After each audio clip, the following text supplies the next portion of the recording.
पूर्णिमा एक ऐसा पर्व जहाँ सदियों से पत्नियां अपने पति की लंबी उम्र और सुख समृद्धि के लिए वट वृक्ष की पूजा करती आई है। लेकिन महाराष्ट्र के सिंधुदुर्ग जिले के कुडाल में इस परंपरा को एक नई सोच और नई दिशा दी गई है। यहाँ पिछले 18 वर्षों से पति भी अपनी पत्नियों से अच्छे स्वास्थ्य, लंबी उम्र और खुशहाल जीवन की कामना करते हुए वट वृक्ष की पूजा करते हैं। यह अनोखी पहल अब सिर्फ एक धार्मिक परंपरा नहीं बल्कि आपसी प्रेम, सम्मान और समानता का प्रतीक भी बन चुकी है। वट पूर्णिमा के अवसर पर सिंधुदुर्ग के कुडाल में हर साल एक प्रेरणादायी दृश्य देखने को मिलता है, जहां एक और महिलाएं अपने पति की लंबी उम्र के लिए वट वृक्ष की पूजा करती है, वहीं दूसरी ओर कई पुरुष भी अपनी पत्नियों के स्वास्थ्य, सुखी और दीर्घायु जीवन की कामना करते हुए पूरे विधि विधान से वट वृक्ष की पूजा करते हैं। करीब 18 वर्ष पहले कुछ लोगों ने इस पहल की शुरुआत की थी। समय के साथ यह अभियान एक सामाजिक संदेश बदल गया। आज बड़ी संख्या में पुरुष इस परंपरा से जुड़ रहे हैं और ये संदेश दे रहे हैं कि रिश्ते को मजबूती सिर्फ एक तरफा नहीं बल्कि दोनों के प्रेम, सम्मान और समर्पण से बनी रहती है। वट पूर्णिमा के इस अनोखे आयोजन ने समाज में समानता, पारिवारिक मूल्यों और पारस्परिक सम्मान का सकारात्मक संदेश दिया है। सिंधुदुर्ग के कुडाल की मिसाल अब प्रदेश ही नहीं बल्कि देश भर में चर्चा का विषय बन गई है। आपल्या संस्कृतीमध्ये महिला म्हणजे पत्नी आपल्या पतीला दीर्घायुष्य लाभो यासाठी वटसावित्रीचे व्रत करते। तर त्याचप्रमाणे आपणही त्यांच्या पत्नीसाठी ते व्रत करावं अशी संकल्पना आम्ही 18 वर्षापूर्वी मनात आली। डॉक्टर संजय निगुडकर, आम्ही सर्व मित्र मंडळी एकत्र येऊन ते व्रत आम्ही सुरू केलं आणि आता 18 वर्ष आहे। हा संकल्प केल्यानंतर त्या पत्नीलाही घरात जसं ती उपवास करते तसं आम्ही उपवास सुरू केला। पहिल्यानंतर आमचा पहिलाच उपवास असल्यामुळे थोडंसं मध्ये खाण्याचा मोह झाला, परंतु पत्नीने थांबवला। परंतु ते व्रत नंतर आम्ही अखंडित चालू ठेवलं आणि याच्या पुढेही ते व्रत चालू ठेवू। ही एक भावना आहे की ती आपल्यासाठी करते, आपण तिच्यासाठी करावं।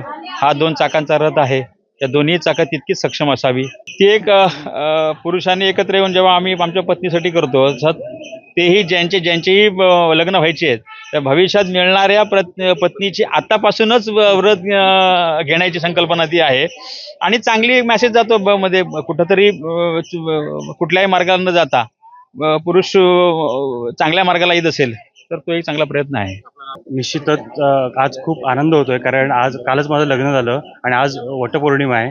तर आज आम्ही दोघं इथे आलो होतो आणि इथे आल्यानंतर आम्हाला एक नवीन कन्सेप्ट कळली की इथे दरवर्षी म्हणजे गेली काही वर्ष डॉक्टर निगुडकर सर आणि उमेश गायवणकर यांचा ग्रुप जो आहे तर गेली अनेक वर्ष इथे हे एक चांगल्या प्रकारचं एक कार्य करतायत आणि त्यामुळे आज मी ते हिला घेऊन आलो होतो पूजेसाठी। मग तेव्हा ते मला म्हणाले की असा कन्सेप्ट आहे आपला की आपण जशी पत्नी आपली जशी काळजी घेते तशी आपण पण पत्नीची काळजी घ्यायला पाहिजे आणि हा जर विचार रुजायचा असेल तर इथून सुरुवात आपण करूया।